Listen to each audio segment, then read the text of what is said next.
Sense and Sensibility by Jane Austen, 1811. Chapter 1. The family of Dashwood had long been settled in Sussex. Their estate was large, and their residence was at Norland Park, in the center of their property, where, for many generations, they had lived in so respectable a manner as to engage the general good opinion of their surrounding acquaintance. The late owner of this estate was a single man, who lived to a very advanced age, and who for many years of his life had a constant companion and housekeeper in his sister. But her death, which happened 10 years before his own, produced a great alteration in his home, for to supply her loss, he invited and received into his house the family of his nephew Mr. Henry Dashwood, the legal inheritor of the Norland estate, and the person to whom he intended to bequeath it. In the society of his nephew and niece, and their children, the old gentleman's days were comfortably spent. His attachment to them all increased.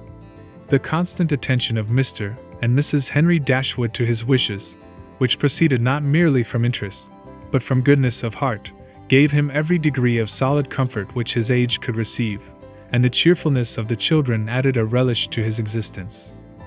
By a former marriage, Mr. Henry Dashwood had one son, by his present lady, 3 daughters. The son, a steady, respectable young man, was amply provided for by the fortune of his mother, which had been large, and half of which devolved on him on his coming of age. By his own marriage, likewise, which happened soon afterwards, he added to his wealth. To him, therefore, the succession to the Norland estate was not so really important as to his sisters, for their fortune, independent of what might arise to them from their fathers inheriting that property, could be but small. Their mother had nothing, and their father only £7,000 in his own disposal, for the remaining moiety of his first wife's fortune was also secured to her child, and he had only a life interest in it. The old gentleman died. His will was read, and like almost every other will, gave as much disappointment as pleasure. He was neither so unjust, nor so ungrateful, as to leave his estate from his nephew, but he left it to him on such terms as destroyed half the value of the bequest. Mr. Dashwood had wished for it more for the sake of his wife and daughters than for himself or his son, but to his son, and his son's son, a child of 4 years old, it was secured, in such a way, as to leave to himself no power of providing for those who were most dear to him, and who most needed a provision by any charge on the estate, or by any sale of its valuable woods.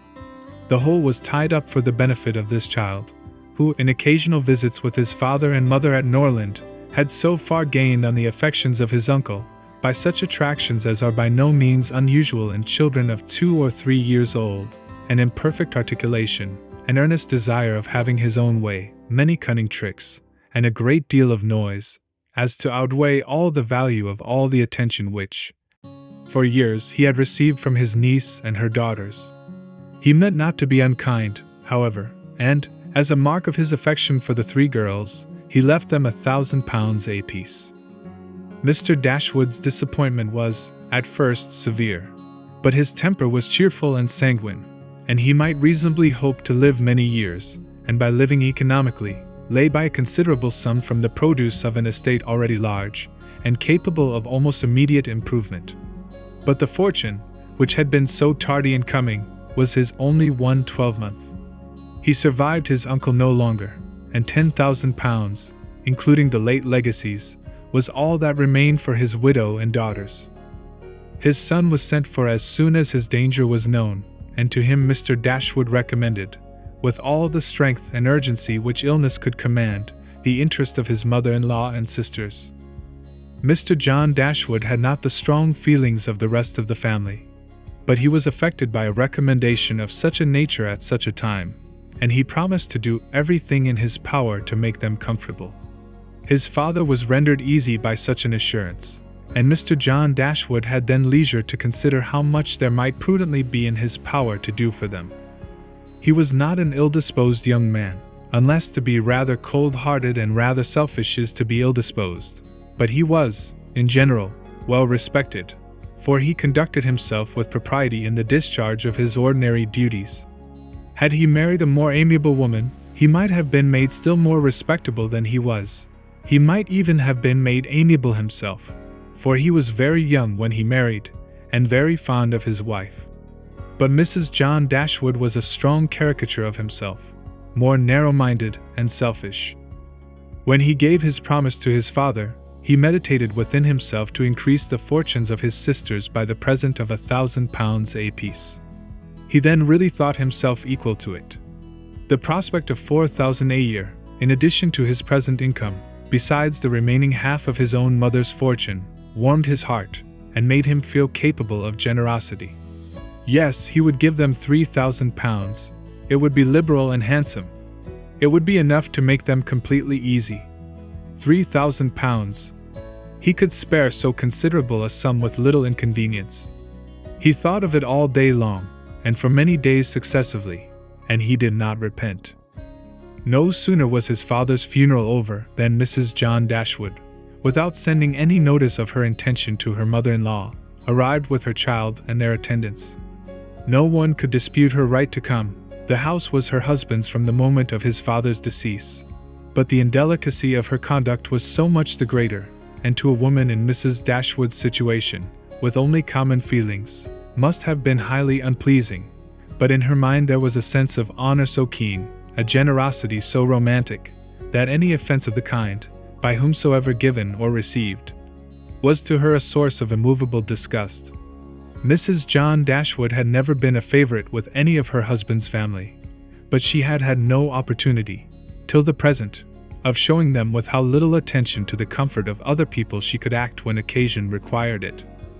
So acutely did Mrs. Dashwood feel this ungracious behavior, and so earnestly did she despise her daughter-in-law for it, that, on the arrival of the latter, she would have quitted the house forever, had not the entreaty of her eldest girl induced her first to reflect on the propriety of going, and her own tender love for all her 3 children determined her afterwards to stay, and for their sakes avoid a breach with their brother. Elinor, this eldest daughter, whose advice was so effectual, possessed a strength of understanding and coolness of judgment, which qualified her, though only 19, to be the counselor of her mother, and enabled her frequently to counteract, to the advantage of them all, that eagerness of mind in Mrs. Dashwood which must generally have led to imprudence. She had an excellent heart, her disposition was affectionate, and her feelings were strong, but she knew how to govern them. It was a knowledge which her mother had yet to learn, and which one of her sisters had resolved never to be taught. Marianne's abilities were, in many respects, quite equal to Elinor's. She was sensible and clever, but eager in everything. Her sorrows, her joys, could have no moderation. She was generous, amiable, interesting. She was everything but prudent. The resemblance between her and her mother was strikingly great. Elinor saw, with concern, the excess of her sister's sensibility, but by Mrs. Dashwood it was valued and cherished. They encouraged each other now in the violence of their affliction. The agony of grief which overpowered them at first was voluntarily renewed, was sought for, was created again and again. They gave themselves up wholly to their sorrow, seeking increase of wretchedness in every reflection that could afford it, and resolved against ever admitting consolation in future. Elinor, too, was deeply afflicted, but still she could struggle, she could exert herself. She could consult with her brother, could receive her sister-in-law on her arrival, and treat her with proper attention, and could strive to rouse her mother to similar exertion, and encourage her to similar forbearance. Margaret, the other sister, was a good-humored, well-disposed girl, but as she had already imbibed a good deal of Marianne's romance, without having much of her sense, she did not, at 13, bid fair to equal her sisters at a more advanced period of life. Chapter 2. Mrs. John Dashwood now installed herself mistress of Norland, and her mother and sisters-in-law were degraded to the condition of visitors. As such, however, they were treated by her with quiet civility, and by her husband with as much kindness as he could feel towards anybody beyond himself, his wife, and their child. He really pressed them, with some earnestness, to consider Norland as their home, and, as no plan appeared so eligible to Mrs. Dashwood as remaining there till she could accommodate herself with a house in the neighborhood, his invitation was accepted. A continuance in a place where everything reminded her of former delight was exactly what suited her mind. In seasons of cheerfulness, No temper could be more cheerful than hers, or possess, in a greater degree, that sanguine expectation of happiness which is happiness itself. But in sorrow she must be equally carried away by her fancy, and as far beyond consolation as in pleasure she was beyond alloy. Mrs. John Dashwood did not at all approve of what her husband intended to do for his sisters. To take £3,000 from the fortune of their dear little boy would be impoverishing him to the most dreadful degree. She begged him to think again on the subject. How could he answer it to himself to rob his child, and his only child too, of so large a sum? And what possible claim could the Miss Dashwoods, who were related to him only by half-blood, which she considered as no relationship at all, have on his generosity to so large an amount? It was very well known that no affection was ever supposed to exist between the children of any man by different marriages. And why was he to ruin himself, and their poor little Harry, by giving away all his money to his half-sisters? It was my father's last request to me, replied her husband, that I should assist his widow and daughters. He did not know what he was talking of, I dare say, 10 to 1, but he was light-headed at the time. Had he been in his right senses, he could not have thought of such a thing as begging you to give away half your fortune from your own child. He did not stipulate for any particular sum, my dear Fanny. He only requested me, in general terms, to assist them, and make their situation more comfortable than it was in his power to do. Perhaps it would have been as well if he had left it wholly to myself. He could hardly suppose I should neglect them.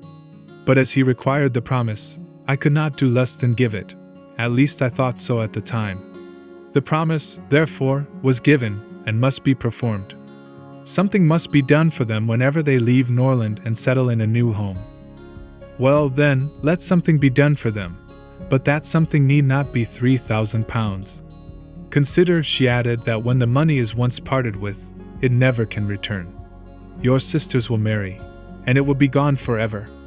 If, indeed, it could be restored to our poor little boy. Why, to be sure, said her husband, very gravely, that would make great difference. The time may come when Harry will regret that so large a sum was parted with. If he should have a numerous family, for instance, it would be a very convenient addition. To be sure it would. Perhaps, then, it would be better for all parties, if the sum were diminished one half. £500 would be a prodigious increase to their fortunes. Oh, beyond anything great. What brother on earth would do half so much for his sisters, even if really his sisters? And as it is, only half-blood. But you have such a generous spirit. I would not wish to do anything mean, he replied. One had rather, on such occasions, do too much than too little. No one, at least, can think I have not done enough for them. Even themselves, they can hardly expect more. There is no knowing what they may expect, said the lady, but we are not to think of their expectations. The question is, what you can afford to do. Certainly, and I think I may afford to give them £500 apiece. As it is, without any addition of mine, they will each have about £3,000 on their mother's death, a very comfortable fortune for any young woman. To be sure it is, and indeed, it strikes me that they can want no addition at all. They will have £10,000 divided amongst them. If they marry, they will be sure of doing well, and if they do not, they may all live very comfortably together on the interest of £10,000. That is very true, and therefore, I do not know whether, upon the whole, it would not be more advisable to do something for their mother while she lives, rather than for them, something of the annuity kind I mean. My sisters would feel the good effects of it as well as herself. 100 a year would make them all perfectly comfortable. His wife hesitated a little, however, in giving her consent to this plan. To be sure, said she, it is better than parting with £1,500 at once. But then, if Mrs. Dashwood should live 15 years, we shall be completely taken in. 15 years. My dear Fanny, her life cannot be worth half that purchase. Certainly not. But if you observe, people always live forever when there is an annuity to be paid them, and she is very stout and healthy, and hardly 40. An annuity is a very serious business. It comes over and over every year, and there is no getting rid of it. You are not aware of what you are doing. I have known a great deal of the trouble of annuities, for my mother was clogged with the payment of 3 to old superannuated servants by my father's will, and it is amazing how disagreeable she found it. Twice every year these annuities were to be paid, and then there was the trouble of getting it to them, and then one of them was said to have died, and afterwards it turned out to be no such thing. My mother was quite sick of it. Her income was not her own, she said, with such perpetual claims on it, and it was the more unkind in my father, because otherwise the money would have been entirely at my mother's disposal, without any restriction whatever. It has given me such an abhorrence of annuities, that I am sure I would not pin myself down to the payment of one for all the world.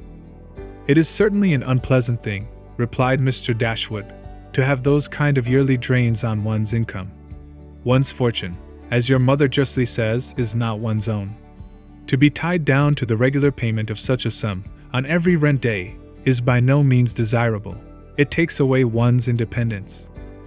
Undoubtedly, and after all you have no thanks for it.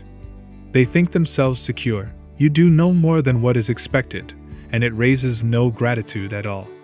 If I were you, whatever I did should be done at my own discretion entirely. I would not bind myself to allow them anything yearly.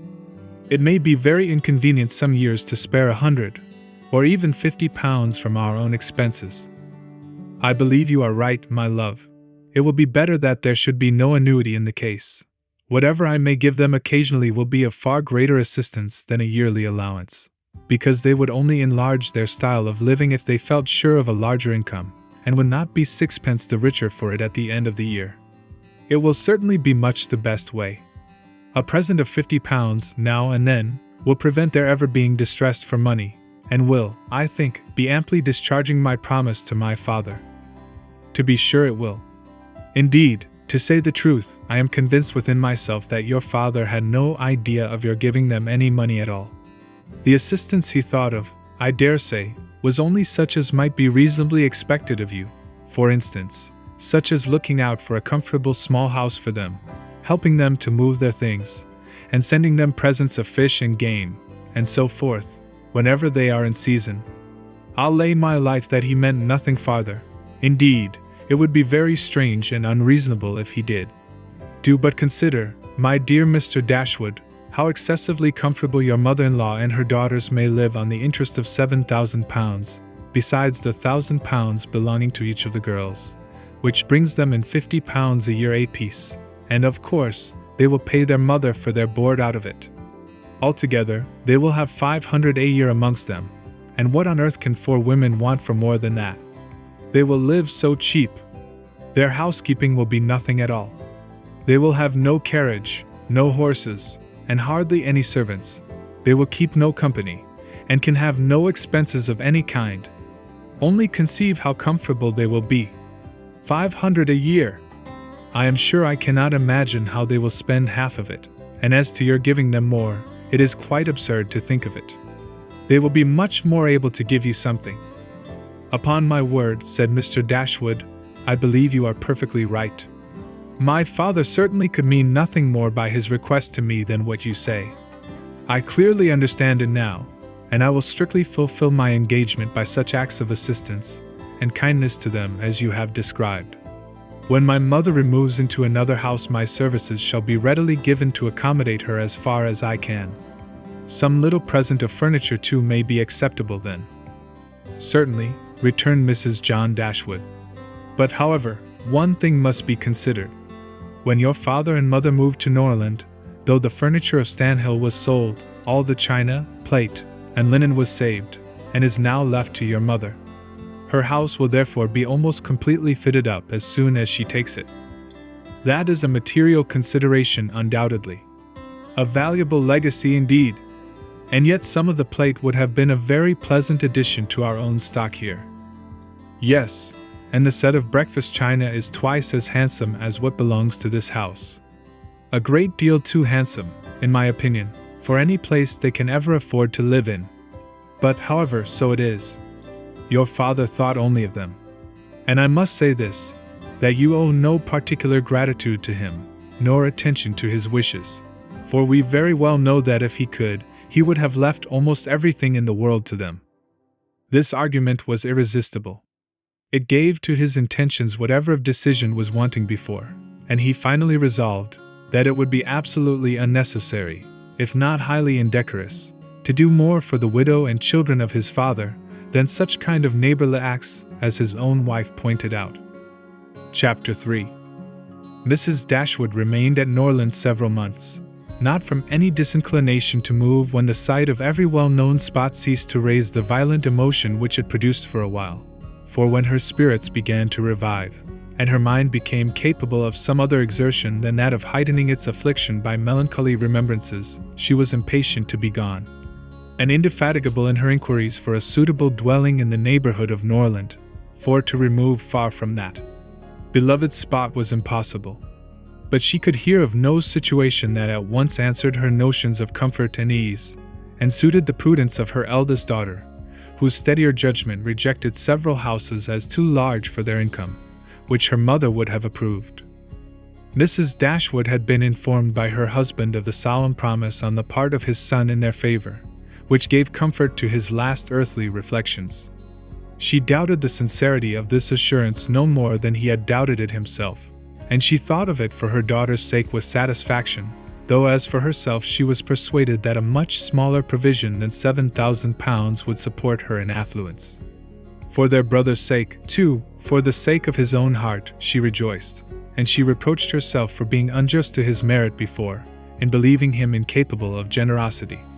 His attentive behavior to herself and his sisters convinced her that their welfare was dear to him, and for a long time she firmly relied on the liberality of his intentions. The contempt which she had, very early in their acquaintance, felt for her daughter-in-law was very much increased by the farther knowledge of her character, which half a year's residence in her family afforded, and perhaps in spite of every consideration of politeness or maternal affection on the side of the former, the two ladies might have found it impossible to have lived together so long, had not a particular circumstance occurred to give still greater eligibility, according to the opinions of Mrs. Dashwood, to her daughter's continuance at Norland. This circumstance was a growing attachment between her eldest girl and the brother of Mrs. John Dashwood, a gentlemanlike and pleasing young man, who was introduced to their acquaintance soon after his sister's establishment at Norland, and who had since spent the greatest part of his time there. Some mothers might have encouraged the intimacy from motives of interest, for Edward Ferrars was the eldest son of a man who had died very rich, and some might have repressed it from motives of prudence, for, except a trifling sum, the whole of his fortune depended on the will of his mother. But Mrs. Dashwood was alike uninfluenced by either consideration. It was enough for her that he appeared to be amiable, that he loved her daughter, and that Elinor returned the partiality. It was contrary to every doctrine of hers that difference of fortune should keep any couple asunder who were attracted by resemblance of disposition, and that Elinor's merit should not be acknowledged by every one who knew her, was to her comprehension impossible. Edward Ferrars was not recommended to their good opinion by any peculiar graces of person or address. He was not handsome, and his manners required intimacy to make them pleasing. He was too diffident to do justice to himself, but when his natural shyness was overcome, his behavior gave every indication of an open, affectionate heart. His understanding was good, and his education had given it solid improvement. But he was neither fitted by abilities nor disposition to answer the wishes of his mother and sister, who longed to see him distinguished, as they hardly knew what. They wanted him to make a fine figure in the world in some manner or other. His mother wished to interest him in political concerns, to get him into Parliament, or to see him connected with some of the great men of the day. Mrs. John Dashwood wished it likewise, but in the meanwhile, till one of these superior blessings could be attained, it would have quieted her ambition to see him driving a barouche. But Edward had no turn for great men or barouches. All his wishes centered in domestic comfort and the quiet of private life. Fortunately, he had a younger brother who was more promising. Edward had been staying several weeks in the house before he engaged much of Mrs. Dashwood's attention, for she was, at that time, in such affliction as rendered her careless of surrounding objects. She saw only that he was quiet and unobtrusive, and she liked him for it. He did not disturb the wretchedness of her mind by ill-timed conversation. She was first called to observe and approve him farther, by a reflection which Elinor chanced one day to make on the difference between him and his sister. It was a contrast which recommended him most forcibly to her mother. "It is enough," said she, "to say that he is unlike Fanny is enough. It implies everything amiable. I love him already." "I think you will like him," said Elinor, "when you know more of him." "Like him," replied her mother with a smile. "I feel no sentiment of approbation inferior to love. You may esteem him. I have never yet known what it was to separate esteem and love." Mrs. Dashwood now took pains to get acquainted with him. Her manners were attaching, and soon banished his reserve. She speedily comprehended all his merits. The persuasion of his regard for Elinor perhaps assisted her penetration, but she really felt assured of his worth, and even that quietness of manner, which militated against all her established ideas of what a young man's address ought to be, was no longer uninteresting when she knew his heart to be warm and his temper affectionate. No sooner did she perceive any symptom of love in his behavior to Elinor, than she considered their serious attachment as certain, and looked forward to their marriage as rapidly approaching. "In a few months, my dear Marianne," said she, "Elinor will, in all probability, be settled for life. We shall miss her, but she will be happy. Oh, Mamma, how shall we do without her? My love, it will be scarcely a separation. We shall live within a few miles of each other, and shall meet every day of our lives. You will gain a brother, a real, affectionate brother. I have the highest opinion in the world of Edward's heart. But you look grave, Marianne. Do you disapprove your sister's choice?" "Perhaps," said Marianne, "I may consider it with some surprise. Edward is very amiable, and I love him tenderly. But yet, he is not the kind of young man. There is something wanting. His figure is not striking. It has none of that grace which I should expect in the man who could seriously attach my sister. His eyes want all that spirit, that fire, which at once announce virtue and intelligence. And besides all this, I am afraid, Mamma, he has no real taste. Music seems scarcely to attract him, and though he admires Elinor's drawings very much, it is not the admiration of a person who can understand their worth. It is evident, in spite of his frequent attention to her while she draws, that in fact he knows nothing of the matter. He admires as a lover, not as a connoisseur. To satisfy me, those characters must be united. I could not be happy with a man whose taste did not in every point coincide with my own. He must enter into all my feelings. The same books, the same music must charm us both. Oh, Mamma, how spiritless, how tame was Edward's manner in reading to us last night. I felt for my sister most severely. Yet she bore it with so much composure, she seemed scarcely to notice it. I could hardly keep my seat. To hear those beautiful lines which have frequently almost driven me wild, pronounced with such impenetrable calmness, such dreadful indifference. He would certainly have done more justice to simple and elegant prose. I thought so at the time, but you would give him Cooper.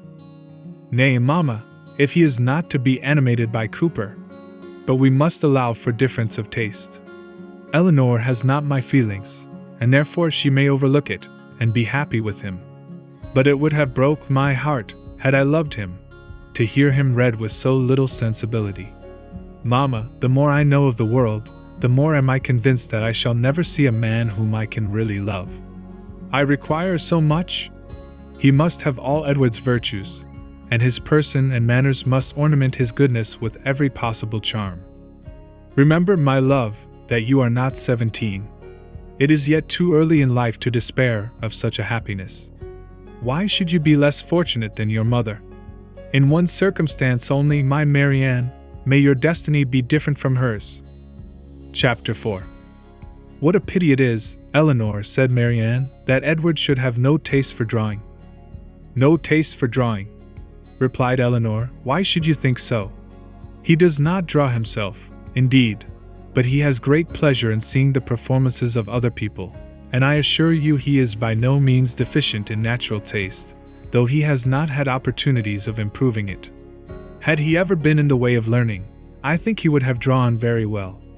He distrusts his own judgment in such matters so much, that he is always unwilling to give his opinion on any picture, but he has an innate propriety and simplicity of taste, which in general direct him perfectly right. Marianne was afraid of offending, and said no more on the subject, but the kind of approbation which Elinor described as excited in him by the drawings of other people was very far from that rapturous delight, which, in her opinion, could alone be called taste. Yet, though smiling within herself at the mistake, she honored her sister for that blind partiality to Edward which produced it. "I hope, Marianne," continued Elinor, "you do not consider him as deficient in general taste. Indeed, I think I may say that you cannot, for your behavior to him is perfectly cordial, and if that were your opinion, I am sure you could never be civil to him." Marianne hardly knew what to say. She would not wound the feelings of her sister on any account, and yet to say what she did not believe was impossible. At length she replied, "Do not be offended, Elinor, if my praise of him is not in everything equal to your sense of his merits. I have not had so many opportunities of estimating the minuter propensities of his mind, his inclinations and tastes, as you have, but I have the highest opinion in the world of his goodness and sense. I think him everything that is worthy and amiable." "I am sure," replied Elinor, with a smile, "that his dearest friends could not be dissatisfied with such commendation as that. I do not perceive how you could express yourself more warmly." Marianne was rejoiced to find her sister so easily pleased. "Of his sense and his goodness," continued Elinor, "no one can, I think, be in doubt, who has seen him often enough to engage him in unreserved conversation. The excellence of his understanding and his principles can be concealed only by that shyness which too often keeps him silent. You know enough of him to do justice to his solid worth. But of his minuter propensities, as you call them, you have from peculiar circumstances been kept more ignorant than myself. He and I have been at times thrown a good deal together, while you have been wholly engrossed on the most affectionate principle by my mother. I have seen a great deal of him, have studied his sentiments, and heard his opinion on subjects of literature and taste, and upon the whole, I venture to pronounce that his mind is well informed, enjoyment of books exceedingly great, his imagination lively, his observation just and correct, and his taste delicate and pure. His abilities in every respect improve as much upon acquaintance as his manners and person. At first sight, his address is certainly not striking, and his person can hardly be called handsome, till the expression of his eyes, which are uncommonly good, and the general sweetness of his countenance, is perceived. At present I know him so well, that I think him really handsome, or at least, almost so. What say you, Marianne?" "I shall very soon think him handsome, Elinor, if I do not now. When you tell me to love him as a brother, I shall no more see imperfection in his face than I now do in his heart." Elinor started at this declaration, and was sorry for the warmth she had been betrayed into, in speaking of him. She felt that Edward stood very high in her opinion. She believed the regard to be mutual, but she required greater certainty of it to make Marianne's conviction of their attachment agreeable to her. She knew that what Marianne and her mother conjectured one moment, they believed the next, that with them, to wish was to hope, and to hope was to expect. She tried to explain the real state of the case to her sister. "I do not attempt to deny," said she, "that I think very highly of him, that I greatly esteem, that I like him." Marianne here burst forth with indignation. "Esteem him? Like him? Cold-hearted Elinor! Oh, worse than cold-hearted. Ashamed of being otherwise. Use those words again, and I will leave the room this moment." Elinor could not help laughing. "Excuse me," said she, "and be assured that I meant no offense to you, by speaking, in so quiet a way, of my own feelings. Believe them to be stronger than I have declared. Believe them, in short, to be such as his merit, and the suspicion, the hope of his affection for me may warrant, without imprudence or folly. But farther than this you must not believe. I am by no means assured of his regard for me. There are moments when the extent of it seems doubtful. Until his sentiments are fully known, you cannot wonder at my wishing to avoid any encouragement of my own partiality, by believing or calling it more than it is. In my heart I feel little, scarcely any doubt of his preference. But there are other points to be considered besides his inclination. He is very far from being independent. What his mother really is we cannot know, but from Fanny's occasional mention of her conduct and opinions, we have never been disposed to think her amiable, and I am very much mistaken if Edward is not himself aware that there would be many difficulties in his way, if he were to wish to marry a woman who had not either a great fortune or high rank. Marianne was astonished to find how much the imagination of her mother and herself had outstripped the truth. "And you really are not engaged to him?" said she. "Yet it certainly soon will happen. But two advantages will proceed from this delay. I shall not lose you so soon, and Edward will have greater opportunity of improving that natural taste for your favorite pursuit which must be so indispensably necessary to your future felicity. Oh, if he should be so far stimulated by your genius as to learn to draw himself, how delightful it would be." Elinor had given her real opinion to her sister. She could not consider her partiality for Edward in so prosperous a state as Marianne had believed it. There was, at times, a want of spirits about him which, if it did not denote indifference, spoke of something almost as unpromising. A doubt of her regard, supposing him to feel it, need not give him more than inquietude. It would not be likely to produce that dejection of mind which frequently attended him. A more reasonable cause might be found in the dependent situation which forbade the indulgence of his affection. She knew that his mother neither behaved to him so as to make his home comfortable at present, nor to give him any assurance that he might form a home for himself, without strictly attending to her views for his aggrandizement. With such a knowledge as this, it was impossible for Elinor to feel easy on the subject. She was far from depending on that result of his preference of her, which her mother and sisters still considered as certain.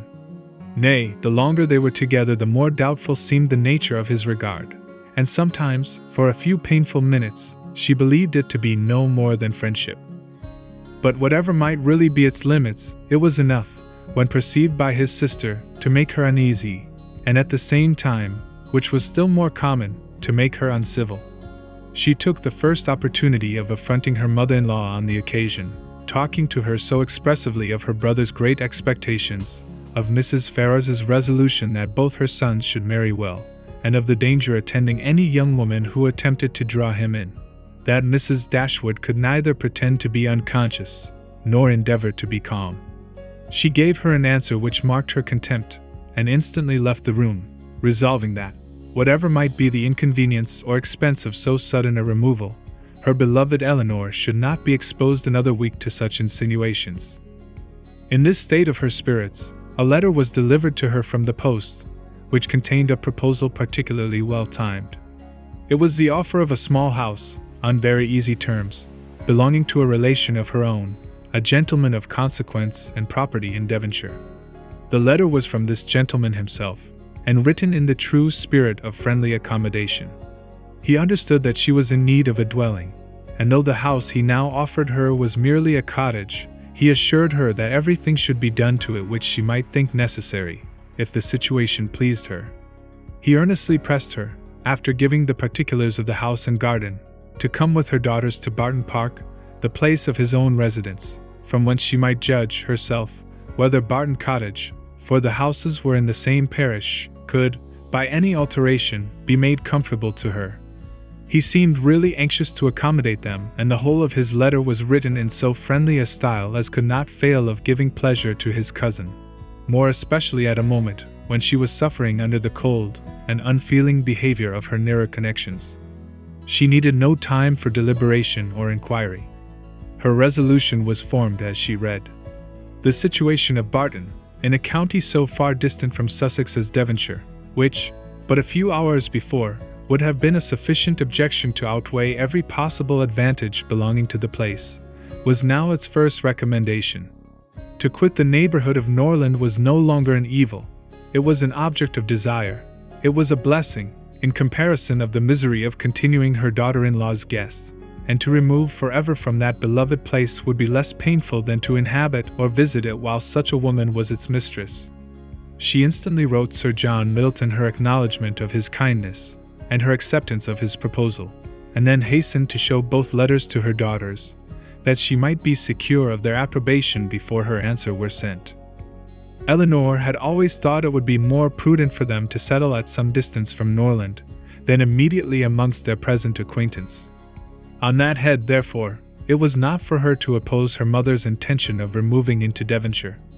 The house, too, as described by Sir John, was on so simple a scale, and the rent so uncommonly moderate, as to leave her no right of objection on either point, and therefore, though it was not a plan which brought any charm to her fancy, though it was a removal from the vicinity of Norland beyond her wishes, she made no attempt to dissuade her mother from sending a letter of acquiescence.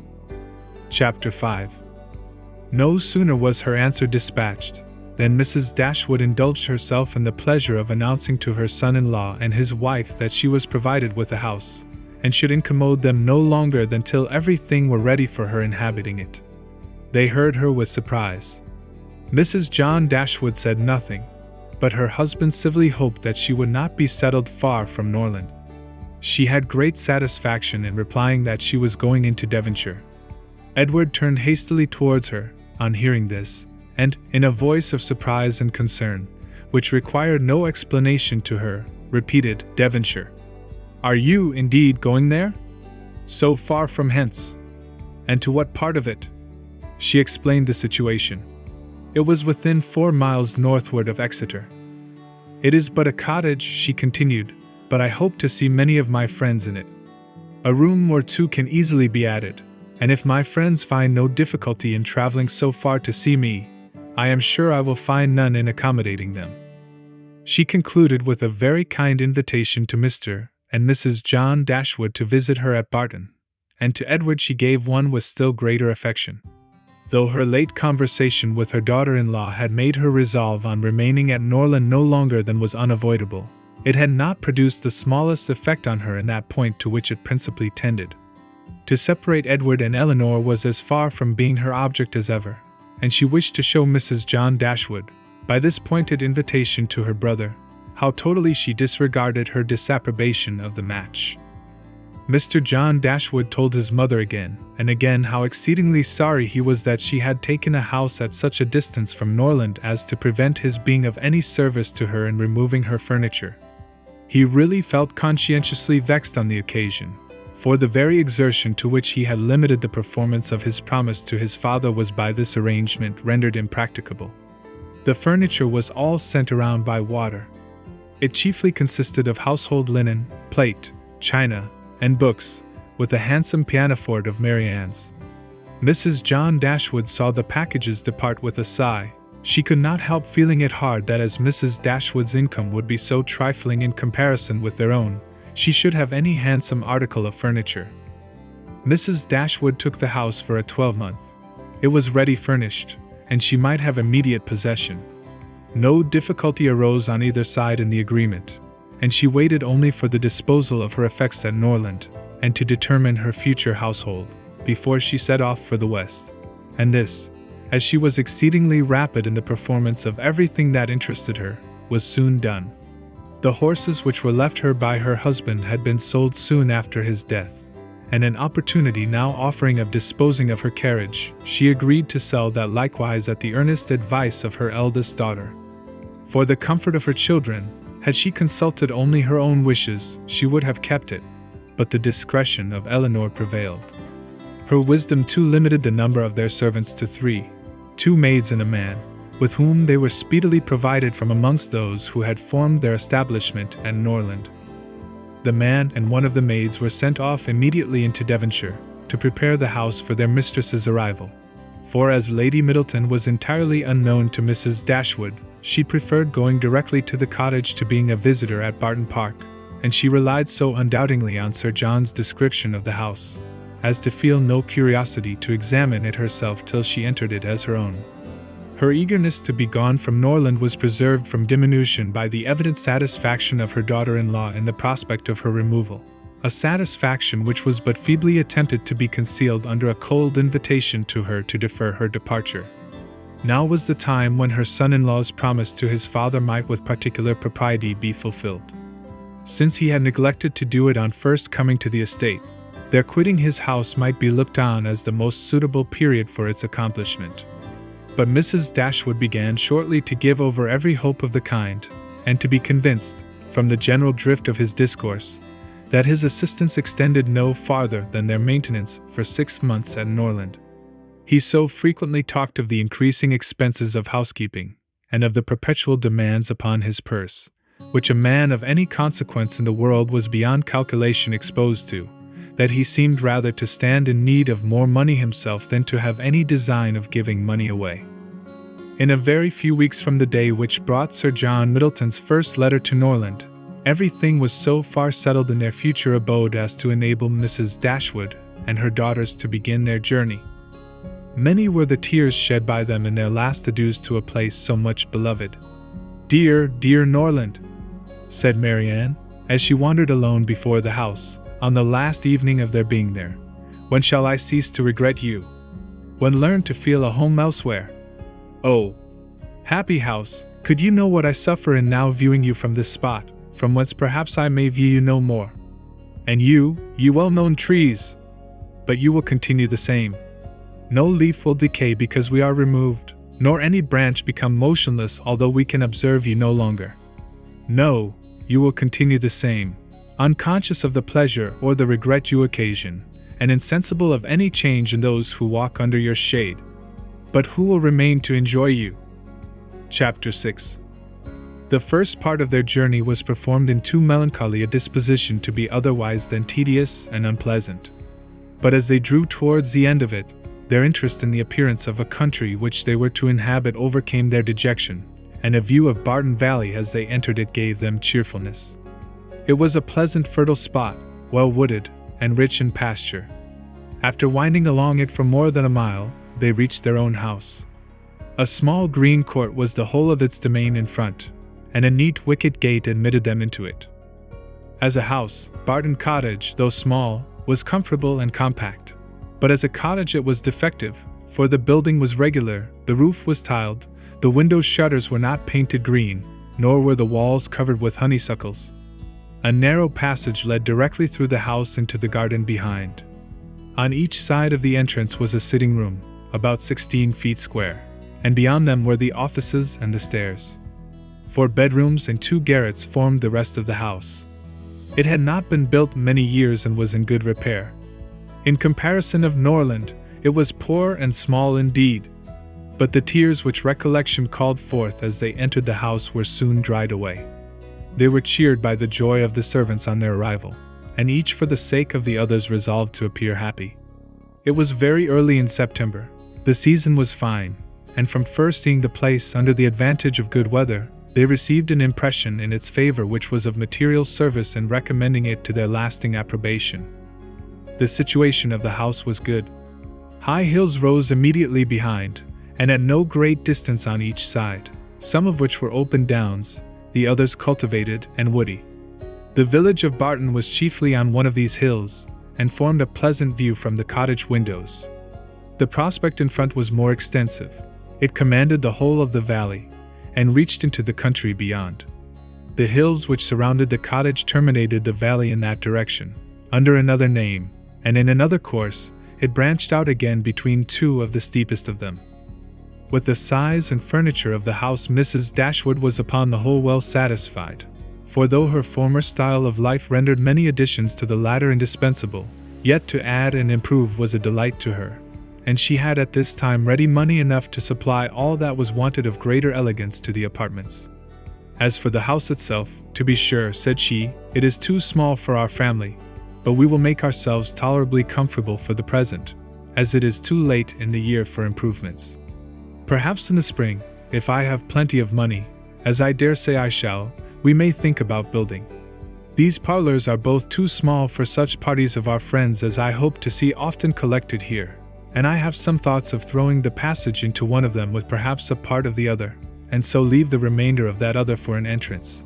This, with a new drawing room which may be easily added, and a bedchamber and garret above, will make it a very snug little cottage. I could wish the stairs were handsome. But one must not expect everything, though I suppose it would be no difficult matter to widen them. I shall see how much I am beforehand with the world in the spring, and we will plan our improvements accordingly. In the meantime, till all these alterations could be made from the savings of an income of 500 a year by a woman who never saved in her life. They were wise enough to be contented with the house as it was, and each of them was busy in arranging their particular concerns, and endeavoring, by placing around them books and other possessions, to form themselves a home. Marianne's pianoforte was unpacked and properly disposed of, and Elinor's drawings were affixed to the walls of their sitting room. In such employments as these they were interrupted soon after breakfast the next day by the entrance of their landlord, who called to welcome them to Barton, and to offer them every accommodation from his own house and garden in which theirs might at present be deficient. Sir John Middleton was a good-looking man about 40. He had formerly visited at Stanhill, but it was too long for his young cousins to remember him. His countenance was thoroughly good-humored, and his manners were as friendly as the style of his letter. Their arrival seemed to afford him real satisfaction, and their comfort to be an object of real solicitude to him. He said much of his earnest desire of their living in the most sociable terms with his family, and pressed them so cordially to dine at Barton Park every day till they were better settled at home, that, though his entreaties were carried to a point of perseverance beyond civility, they could not give offense. His kindness was not confined to words, for within an hour after he left them, a large basket full of garden stuff and fruit arrived from the park, which was followed before the end of the day by a present of game. He insisted, moreover, on conveying all their letters to and from the post for them, and would not be denied the satisfaction of sending them his newspaper every day. Lady Middleton had sent a very civil message by him, denoting her intention of waiting on Mrs. Dashwood as soon as she could be assured that her visit would be no inconvenience. And as this message was answered by an invitation equally polite, her ladyship was introduced to them the next day. They were, of course, very anxious to see a person on whom so much of their comfort at Barton must depend, and the elegance of her appearance was favourable to their wishes. Lady Middleton was not more than 6 or 7 and 20. Her face was handsome, her figure tall and striking, and her address graceful.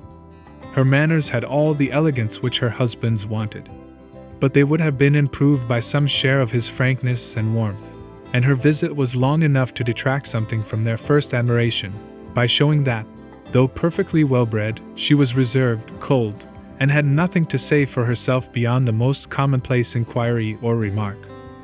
Conversation, however, was not wanted, for Sir John was very chatty, and Lady Middleton had taken the wise precaution of bringing with her their eldest child, a fine little boy about 6 years old, by which means there was one subject always to be recurred to by the ladies in case of extremity, for they had to inquire his name and age, admire his beauty, and asked him questions which his mother answered for him, while he hung about her and held down his head, to the great surprise of her ladyship, who wondered at his being so shy before company, as he could make noise enough at home.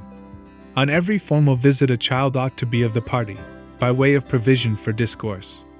In the present case it took up 10 minutes to determine whether the boy were most like his father or mother, and in what particular he resembled either, for of course every body differed, and every body was astonished at the opinion of the others. An opportunity was soon to be given to the Dashwoods of debating on the rest of the children, as Sir John would not leave the house without securing their promise of dining at the park the next day. Chapter 7. Barton Park was about half a mile from the cottage. The ladies had passed near it in their way along the valley, but it was screened from their view at home by the projection of a hill. The house was large and handsome, and the Middletons lived in a style of equal hospitality and elegance. The former was for Sir John's gratification, the latter for that of his lady.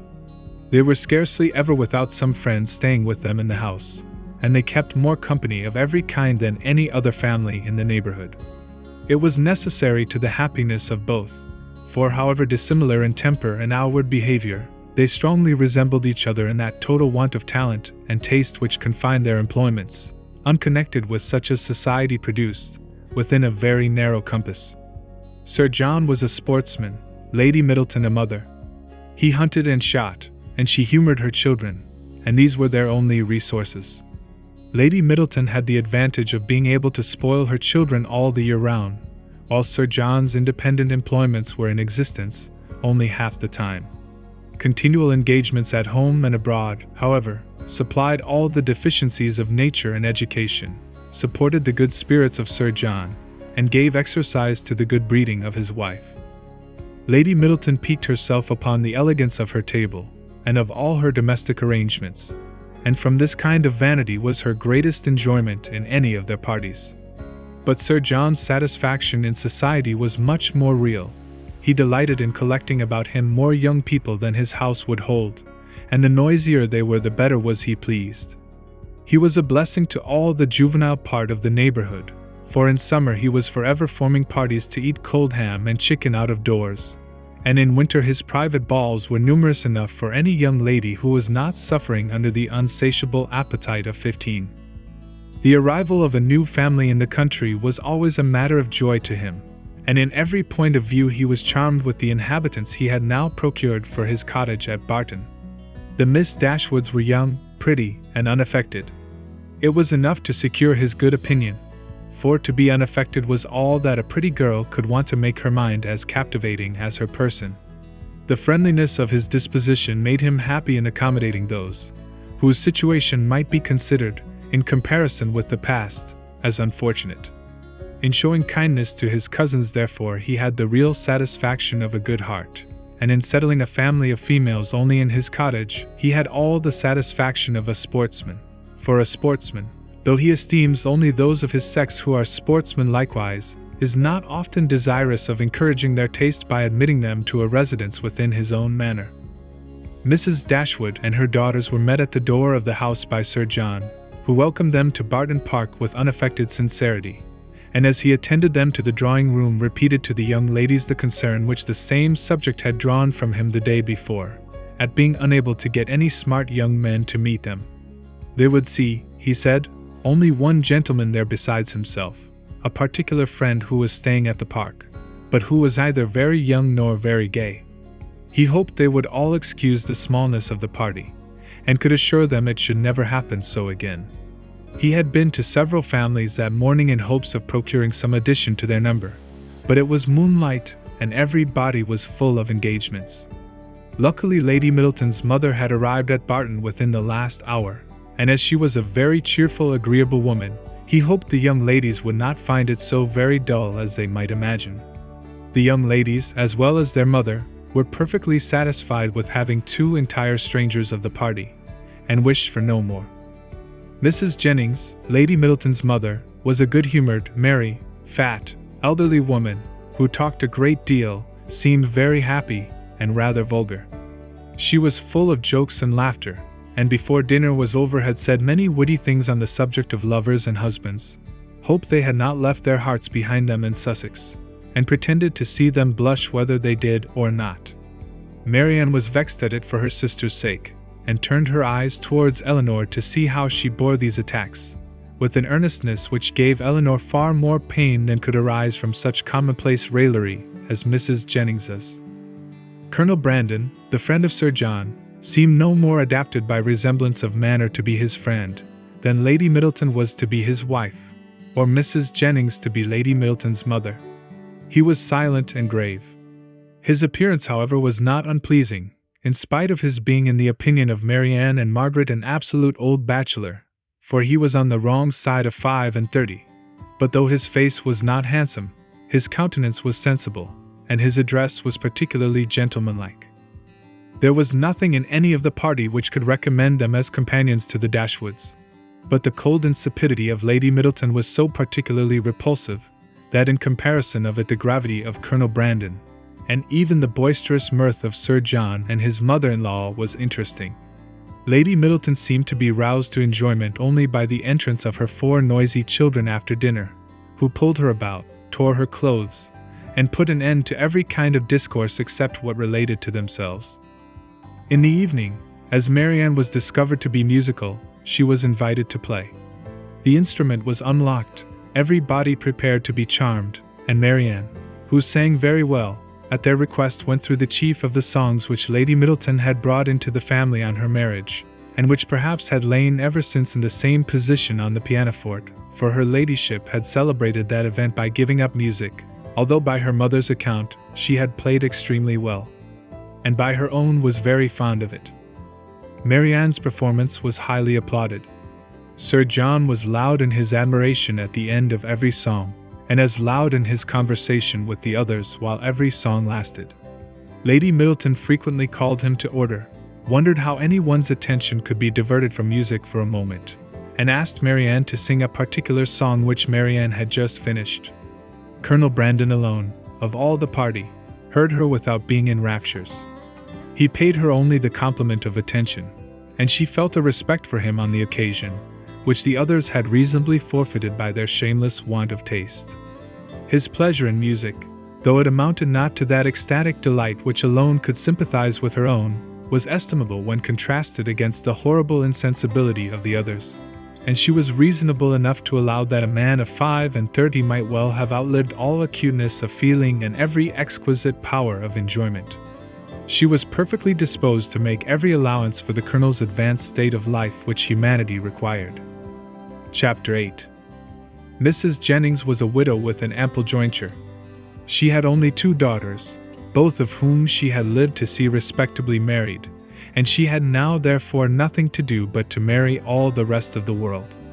In the promotion of this object she was zealously active, as far as her ability reached, and missed no opportunity of projecting weddings among all the young people of her acquaintance. She was remarkably quick in the discovery of attachments, and had enjoyed the advantage of raising the blushes and the vanity of many a young lady by insinuations of her power over such a young man, and this kind of discernment enabled her soon after her arrival at Barton decisively to pronounce that Colonel Brandon was very much in love with Marianne Dashwood. She rather suspected it to be so, on the very first evening of their being together, from his listening so attentively while she sang to them, and when the visit was returned by the Middletons dining at the cottage, the fact was ascertained by his listening to her again. It must be so. She was perfectly convinced of it. It would be an excellent match, for he was rich, and she was handsome. Mrs. Jennings had been anxious to see Colonel Brandon well married, ever since her connection with Sir John first brought him to her knowledge, and she was always anxious to get a good husband for every pretty girl. The immediate advantage to herself was by no means inconsiderable, for it supplied her with endless jokes against them both. At the park she laughed at the Colonel, and in the cottage at Marianne. To the former her raillery was probably, as far as it regarded only himself, perfectly indifferent, but to the latter it was at first incomprehensible, and when its object was understood, she hardly knew whether most to laugh at its absurdity, or censure its impertinence, for she considered it as an unfeeling reflection on the Colonel's advanced years, and on his forlorn condition as an old bachelor. Mrs. Dashwood, who could not think a man 5 years younger than herself, so exceedingly ancient as he appeared to the youthful fancy of her daughter, ventured to clear Mrs. Jennings from the probability of wishing to throw ridicule on his age. But at least, Mamma, you cannot deny the absurdity of the accusation, though you may not think it intentionally ill-natured. Colonel Brandon is certainly younger than Mrs. Jennings, but he is old enough to be my father, and if he were ever animated enough to be in love, must have long outlived every sensation of the kind. It is too ridiculous. When is a man to be safe from such wit, if age and infirmity will not protect him? Infirmity, said Elinor, do you call Colonel Brandon infirm? I can easily suppose that his age may appear much greater to you than to my mother, but you can hardly deceive yourself as to his having the use of his limbs. Did not you hear him complain of the rheumatism? And is not that the commonest infirmity of declining life? My dearest child, said her mother, laughing, at this rate you must be in continual terror of my decay, and it must seem to you a miracle that my life has been extended to the advanced age of 40. Mamma, you are not doing me justice. I know very well that Colonel Brandon is not old enough to make his friends yet apprehensive of losing him in the course of nature. He may live 20 years longer. But 35 has nothing to do with matrimony. Perhaps, said Elinor, 35 and 17 had better not have anything to do with matrimony together. But if there should by any chance happen to be a woman who is single at 27, I should not think Colonel Brandon's being 35 any objection to his marrying her. A woman of 27, said Marianne, after pausing a moment, can never hope to feel or inspire affection again, and if her home be uncomfortable, or her fortune small, I can suppose that she might bring herself to submit to the offices of a nurse, for the sake of the provision and security of a wife. In his marrying such a woman, therefore, there would be nothing unsuitable. It would be a compact of convenience, and the world would be satisfied. In my eyes it would be no marriage at all, but that would be nothing. To me it would seem only a commercial exchange, in which each wished to be benefited at the expense of the other. It would be impossible, I know, replied Elinor, to convince you that a woman of 27 could feel for a man of 35 anything near enough to love, to make him a desirable companion to her. But I must object to your dooming Colonel Brandon and his wife to the constant confinement of a sick chamber, merely because he chanced to complain yesterday, a very cold damp day, of a slight rheumatic feel in one of his shoulders. But he talked of flannel waistcoats, said Marianne, and with me a flannel waistcoat is invariably connected with aches, cramps, rheumatisms, and every species of ailment that can afflict the old and the feeble. Had he been only in a violent fever, you would not have despised him half so much. Confess, Marianne, is not there something interesting to you in the flushed cheek, hollow eye, and quick pulse of a fever? Soon after this, upon Elinor's leaving the room, Mamma, said Marianne, I have an alarm on the subject of illness which I cannot conceal from you. I am sure Edward Ferrars is not well. We have now been here almost a fortnight, and yet he does not come. Nothing but real indisposition could occasion this extraordinary delay. What else can detain him at Norland? Had you any idea of his coming so soon? Said Mrs. Dashwood. I had none. On the contrary, if I have felt any anxiety at all on the subject, it has been in recollecting that he sometimes showed a want of pleasure and readiness in accepting my invitation, when I talked of his coming to Barton. Does Elinor expect him already? I have never mentioned it to her, but of course she must. I rather think you are mistaken, for when I was talking to her yesterday of getting a new grate for the spare bedchamber, she observed that there was no immediate hurry for it, as it was not likely that the room would be wanted for some time. How strange this is! What can be the meaning of it? But the whole of their behavior to each other has been unaccountable. How cold, how composed were their last adieus! How languid their conversation the last evening of their being together! In Edward's farewell there was no distinction between Elinor and me. It was the good wishes of an affectionate brother to both. Twice did I leave them purposely together in the course of the last morning, and each time did he most unaccountably follow me out of the room. And Elinor, in quitting Norland and Edward, cried not as I did. Even now her self-command is invariable. When is she dejected or melancholy? When does she try to avoid society, or appear restless and dissatisfied in it? Chapter 9. The Dashwoods were now settled at Barton with tolerable comfort to themselves. The house and the garden, with all the objects surrounding them, were now become familiar, and the ordinary pursuits which had given to Norland half its charms were engaged in again with far greater enjoyment than Norland had been able to afford since the loss of their father. Sir John Middleton, who called on them every day for the first fortnight, and who was not in the habit of seeing much occupation at home, could not conceal his amazement on finding them always employed. Their visitors, except those from Barton Park, were not many, for, in spite of Sir John's urgent entreaties that they would mix more in the neighborhood, and repeated assurances of his carriage being always at their service, the independence of Mrs. Dashwood's spirit overcame the wish of society for her children, and she was resolute in declining to visit any family beyond the distance of a walk. There were but few who could be so classed, and it was not all of them that were attainable.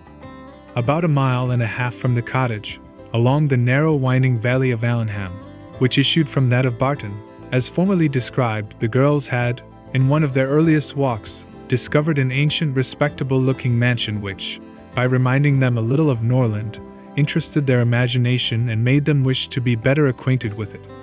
But they learnt, on inquiry, that its possessor, an elderly lady of very good character, was unfortunately too infirm to mix with the world, and never stirred from home. The whole country about them abounded in beautiful walks. The high downs which invited them from almost every window of the cottage to seek the exquisite enjoyment of air on their summits, were a happy alternative when the dirt of the valleys beneath shut up their superior beauties, and towards one of these hills did Marianne and Margaret one memorable morning direct their steps, attracted by the partial sunshine of a showery sky, and unable longer to bear the confinement which the settled rain of the 2 preceding days had occasioned. The weather was not tempting enough to draw the 2 others from their pencil and their book, in spite of Marianne's declaration that the day would be lastingly fair, and that every threatening cloud would be drawn off from their hills, and the 2 girls set off together.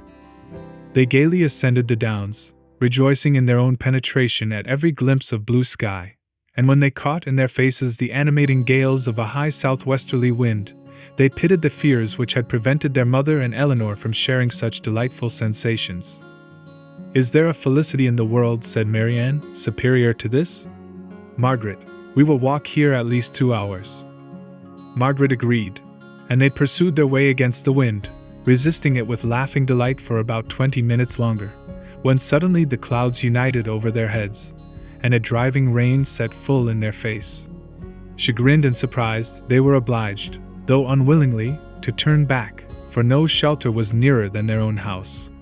One consolation, however, remained for them, to which the exigence of the moment gave more than usual propriety. It was that of running with all possible speed down the steep side of the hill which led immediately to their garden gate. They set off.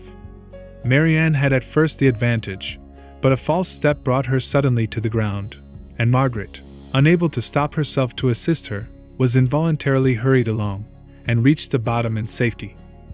A gentleman carrying a gun, with 2 pointers playing round him, was passing up the hill and within a few yards of Marianne, when her accident happened.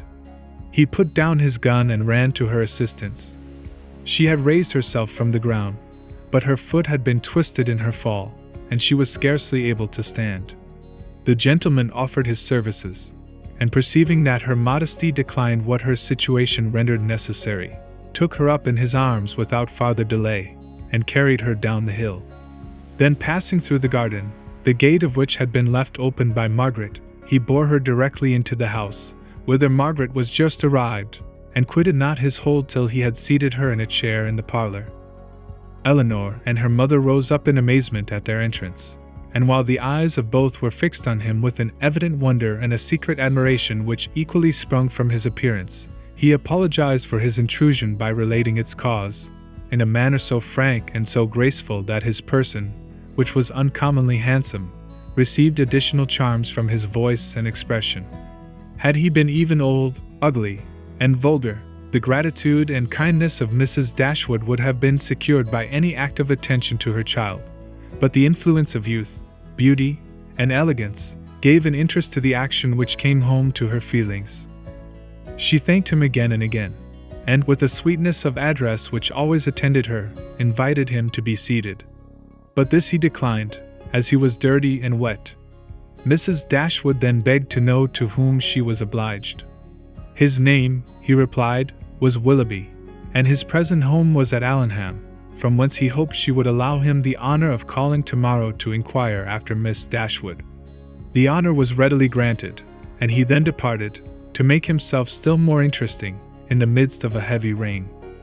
His manly beauty and more than common gracefulness were instantly the theme of general admiration, and the laugh which his gallantry raised against Marianne received particular spirit from his exterior attractions. Marianne herself had seen less of his person than the rest, for the confusion which crimsoned over her face, on his lifting her up, had robbed her of the power of regarding him after their entering the house. But she had seen enough of him to join in all the admiration of the others, and with an energy which always adorned her praise. His person and air were equal to what her fancy had ever drawn for the hero of a favorite story, and in his carrying her into the house with so little previous formality, there was a rapidity of thought which particularly recommended the action to her. Every circumstance belonging to him was interesting. His name was good, his residence was in their favorite village, and she soon found out that of all manly dresses a shooting jacket was the most becoming. Her imagination was busy, her reflections were pleasant, and the pain of a sprained ankle was disregarded. Sir John called on them as soon as the next interval of fair weather that morning allowed him to get out of doors, and Marianne's accident being related to him, He was eagerly asked whether he knew any gentleman of the name of Willoughby at Allenham. "Willoughby!" cried Sir John. "What, is he in the country? That is good news, however. I will ride over tomorrow, and ask him to dinner on Thursday." "You know him then," said Mrs. Dashwood. "Know him? To be sure I do. Why, he is down here every year." "And what sort of a young man is he?" "As good a kind of fellow as ever lived, I assure you. A very decent shot, and there is not a bolder rider in England." "And is that all you can say for him?" cried Marianne, indignantly. "But what are his manners on more intimate acquaintance? What his pursuits, his talents and genius?" Sir John was rather puzzled. "Upon my soul," said he, "I do not know much about him as to all that. But he is a pleasant, good-humored fellow, and has got the nicest little black bitch of a pointer I ever saw. Was she out with him today?" But Marianne could no more satisfy him as to the color of Mr. Willoughby's pointer than he could describe to her the shades of his mind. "But who is he?" said Elinor. "Where does he come from? Has he a house at Allenham?" On this point Sir John could give more certain intelligence, and he told them that Mr. Willoughby had no property of his own in the country, that he resided there only while he was visiting the old lady at Allenham Court, to whom he was related, and whose possessions he was to inherit, adding, yes, he is very well worth catching, I can tell you, Miss Dashwood. He has a pretty little estate of his own in Somersetshire besides, and if I were you, I would not give him up to my younger sister." In spite of all this tumbling down hills, Miss Marianne must not expect to have all the men to herself. Brandon will be jealous, if she does not take care. "I do not believe," said Mrs. Dashwood, with a good-humoured smile, "that Mr. Willoughby will be incommoded by the attempts of either of my daughters towards what you call catching him. It is not an employment to which they have been brought up. Men are very safe with us, let them be ever so rich. I am glad to find, however, from what you say, that he is a respectable young man, and one whose acquaintance will not be ineligible." "He is as good a sort of fellow, I believe, as ever lived," repeated Sir John. "I remember last Christmas at a little hop at the park, he danced from 8 o'clock till 4, without once sitting down." "Did he indeed?" cried Marianne with sparkling eyes, and with elegance, with spirit. "Yes, and he was up again at 8 to ride to Covert. That is what I like, that is what a young man ought to be. Whatever be his pursuits, his eagerness in them should know no moderation, and leave him no sense of fatigue." "Aye, I see how it will be," said Sir John, "I see how it will be. You will be setting your cap at him now, and never think of poor Brandon." "That is an expression, Sir John," said Marianne warmly, "which I particularly dislike. I abhor every commonplace phrase by which wit is intended, and setting one's cap at a man, or making a conquest, are the most odious of all. Their tendency is gross and illiberal, and if their construction could ever be deemed clever, time has long ago destroyed all its ingenuity." Sir John did not much understand this reproof, but he laughed as heartily as if he did, and then replied, "Aye, you will make conquests enough, I dare say, one way or other. Poor Brandon! He is quite smitten already, and he is very well worth setting your cap at, I can tell you, in spite of all this tumbling about and spraining of ankles." Chapter 10. Marianne's preserver, as Margaret, with more elegance than precision, styled Willoughby, called at the cottage early the next morning to make his personal inquiries. He was received by Mrs. Dashwood with more than politeness, with a kindness which Sir John's account of him and her own gratitude prompted, and everything that passed during the visit tended to assure him of the sense, elegance, mutual affection, and domestic comfort of the family to whom accident had now introduced him. Of their personal charms he had not required a second interview to be convinced. Miss Dashwood had a delicate complexion, regular features, and a remarkably pretty figure. Marianne was still handsomer. Her form, though not so correct as her sister's, in having the advantage of height, was more striking, and her face was so lovely that when in the common cant of praise she was called a beautiful girl, truth was less violently outraged than usually happens. Her skin was very brown, but from its transparency, her complexion was uncommonly brilliant, Her features were all good.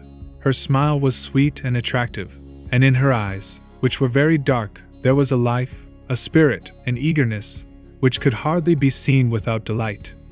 From Willoughby their expression was at first held back by the embarrassment which the remembrance of his assistance created. But when this passed away, when her spirits became collected, when she saw that to the perfect good breeding of the gentleman he united frankness and vivacity, and above all, when she heard him declare that of music and dancing he was passionately fond, she gave him such a look of approbation as secured the largest share of his discourse to herself for the rest of his stay. It was only necessary to mention any favorite amusement to engage her to talk. She could not be silent when such points were introduced, and she had neither shyness nor reserve in their discussion. They speedily discovered that their enjoyment of dancing and music was mutual, and that it arose from a general conformity of judgment in all that related to either. Encouraged by this to a further examination of his opinions, she proceeded to question him on the subject of books. Her favorite authors were brought forward and dwelt upon with so rapturous a delight, that any young man of 25 must have been insensible indeed, not to become an immediate convert to the excellence of such works, however disregarded before. Their taste was strikingly alike. The same books, the same passages were idolized by each, or if any difference appeared, any objection arose, it lasted no longer than till the force of her arguments and the brightness of her eyes could be displayed.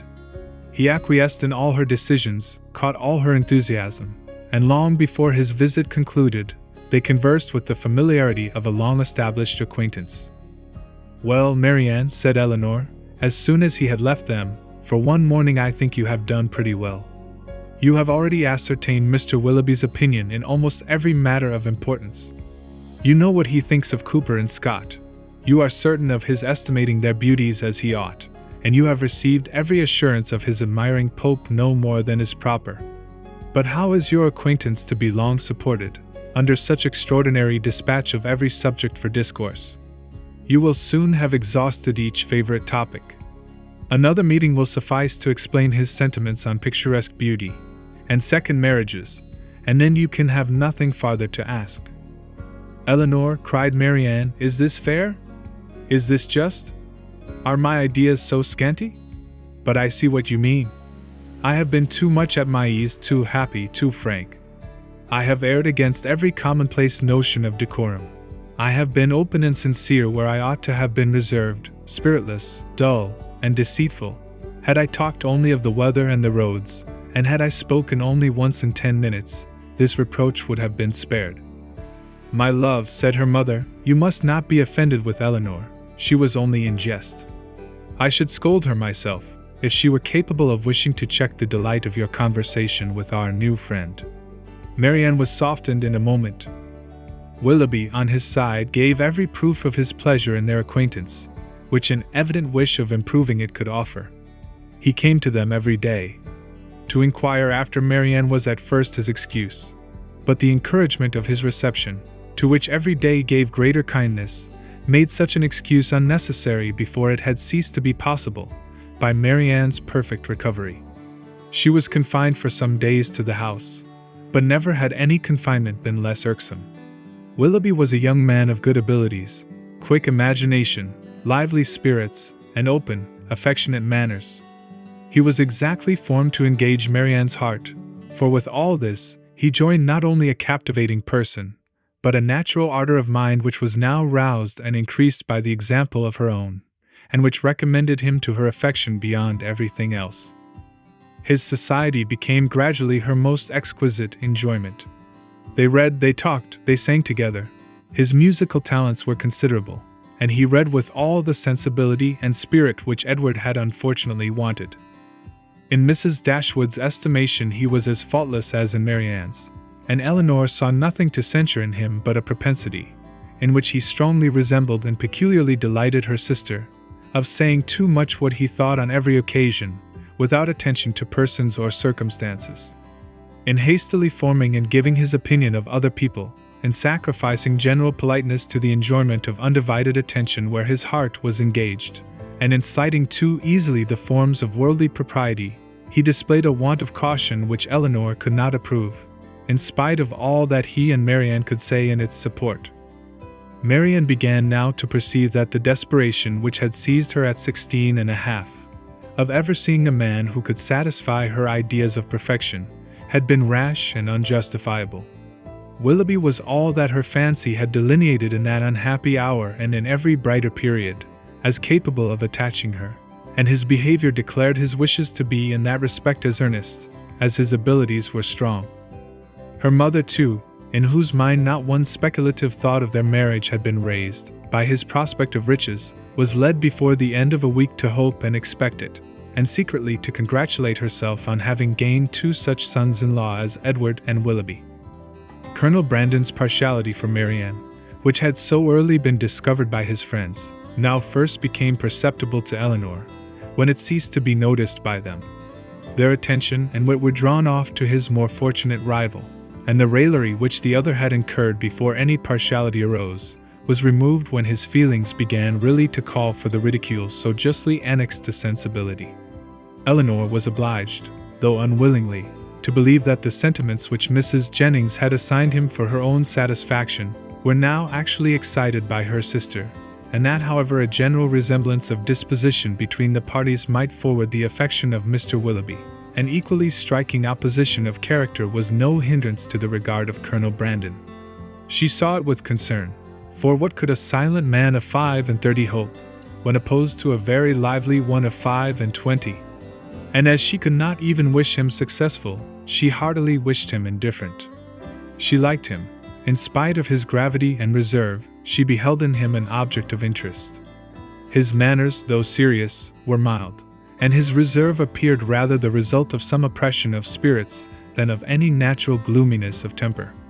Sir John had dropped hints of past injuries and disappointments, which justified her belief of his being an unfortunate man, and she regarded him with respect and compassion. Perhaps she pitied and esteemed him the more because he was slighted by Willoughby and Marianne, who, prejudiced against him for being neither lively nor young, seemed resolved to undervalue his merits. "Brandon is just the kind of man," said Willoughby one day, when they were talking of him together, "whom everybody speaks well of, and nobody cares about, whom all are delighted to see, and nobody remembers to talk to." "That is exactly what I think of him," cried Marianne. "Do not boast of it, however," said Elinor, "for it is injustice in both of you. He is highly esteemed by all the family at the park, and I never see him myself without taking pains to converse with him." "That he is patronized by you," replied Willoughby, "is certainly in his favor, but as for the esteem of the others, it is a reproach in itself.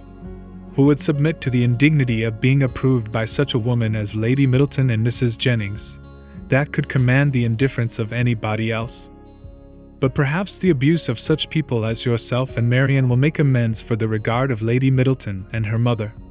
If their praise is censure, your censure may be praise, for they are not more undiscerning than you are prejudiced and unjust. In defense of your protégé you can even be saucy. My protégé, as you call him, is a sensible man, and sense will always have attractions for me. Yes, Marianne, even in a man between 30 and 40. He has seen a great deal of the world, has been abroad, has read, and has a thinking mind. I have found him capable of giving me much information on various subjects, and he has always answered my inquiries with readiness of good breeding and good nature." "That is to say," cried Marianne contemptuously, "he has told you that in the East Indies the climate is hot, and the mosquitoes are troublesome." "He would have told me so, I doubt not, had I made any such inquiries, but they happened to be points on which I had been previously informed." "Perhaps," said Willoughby, "his observations may have extended to the existence of nabobs, gold moors, and palanquins. I may venture to say that his observations have stretched much further than your candor. But why should you dislike him?" "I do not dislike him. I consider him, on the contrary, as a very respectable man, who has everybody's good word, and nobody's notice, who has more money than he can spend, more time than he knows how to employ, and 2 new coats every year. Add to which," cried Marianne, "that he has neither genius, taste, nor spirit. That his understanding has no brilliancy, his feelings no ardor, and his voice no expression. You decide on his imperfections so much in the mass, replied Elinor, and so much on the strength of your own imagination, that the commendation I am able to give of him is comparatively cold and insipid. I can only pronounce him to be a sensible man, well-bred, well-informed, of gentle address, and I believe, possessing an amiable heart. Miss Dashwood, cried Willoughby, you are now using me unkindly. You are endeavoring to disarm me by reason, and to convince me against my will. But it will not do. You shall find me as stubborn as you can be artful. I have 3 unanswerable reasons for disliking Colonel Brandon. He threatened me with rain when I wanted it to be fine. He has found fault with the hanging of my cuckle, and I cannot persuade him to buy my brown mare. If it will be any satisfaction to you, however, to be told that I believe his character to be in other respects irreproachable, I am ready to confess it. And in return for an acknowledgment, which must give me some pain, you cannot deny me the privilege of disliking him as much as ever.